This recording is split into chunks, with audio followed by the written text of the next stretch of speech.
Hi. So update time. So I tweaked the face. Like I said, the lips had become a little bit too narrow and the space between the upper lip and the nose to become a bit too wide. I tweaked that. I'm a lot happier with the mouth now.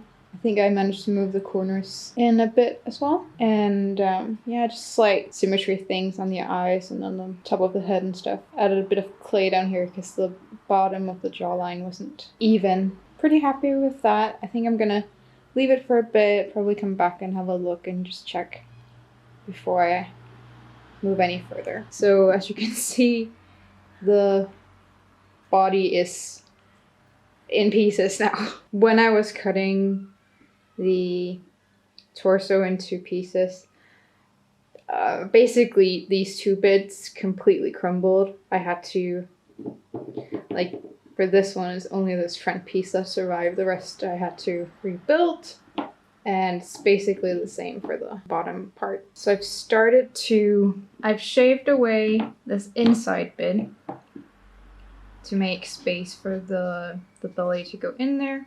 And then I shaved away the outside of this. So that means that I keep roughly the silhouette and then this just fits in here. It needs a lot of smoothing and making more round, but I can achieve that really arched back that I had before, but also straighten it back up and even lean it forward. I feel like the flexibility is going to be really good. Yeah, so these bits are going to go together like this. And again, I'm going to shave away the outside of this one and the inside of this one. So my thought is that this belly piece will be rounded on both ends, so it fits into the hips, and then this is technically part of the rib cage, so that going over the belly and then the bust going over that. I'm really excited about figuring this out because I think it's going to be like a really rewarding part of the construction. So yeah. I also cut up the legs. I've marked them left and right. This is my left, not hers. So I've carved away here and here, so when there's a ball joint in here, this can bend. This will be a lot easier to show once that's like properly constructed and strung. But so one thing that I really wanted her to be able to is kneel, but you see how curved the bottom of the thigh and the back of the calf is? That would mean that this could only bend to here. One thing I found that I hadn't thought about before, but I hope can kind of work out in my favor,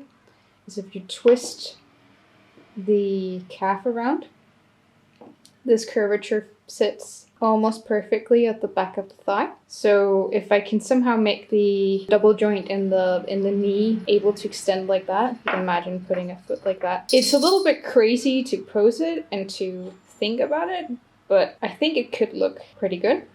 So I'm hoping I can figure something like that out. I did not plan that at all. I just happened to have sculpted the curvature like that. I have no explanation or excuse. I'm just happy that it seemed to have worked out. One thing that I wish I had done with this is that I tried to cut it with an X-Acto knife, and some of the pieces were just so thick so that I pushed harder and then ended up breaking it because of that. So I was digging through my house trying to figure out something I could cut with.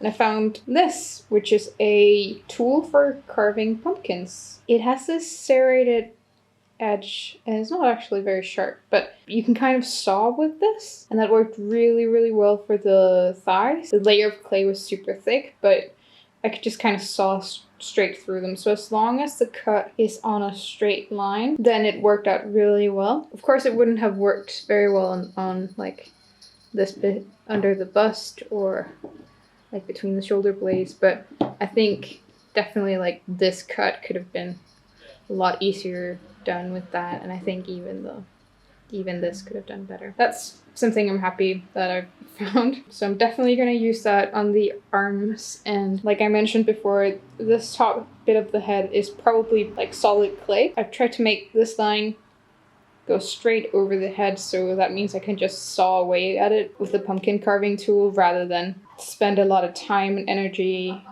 trying to carve it or cut it with a X-Acto blade, because really I think it's just going to end up with me hurting myself because it slips and you put like it just seems dangerous with such a sharp knife to just put so much pressure and have to go over the same line again and again. So it does cut a bit thicker, like the thickness of the knife, where an X-Acto blade, the blade is very thin, so you could technically make a very like close fit with any of these things, but I find that it's really hard to keep cutting over the same line again and again, especially if the clay is thick. You end up with a wider cut anyway. Yeah, and I cut some slits into the thigh joints, and the hips, and into the shoulders. Hopefully I'll have the torso fitting together next time you see this.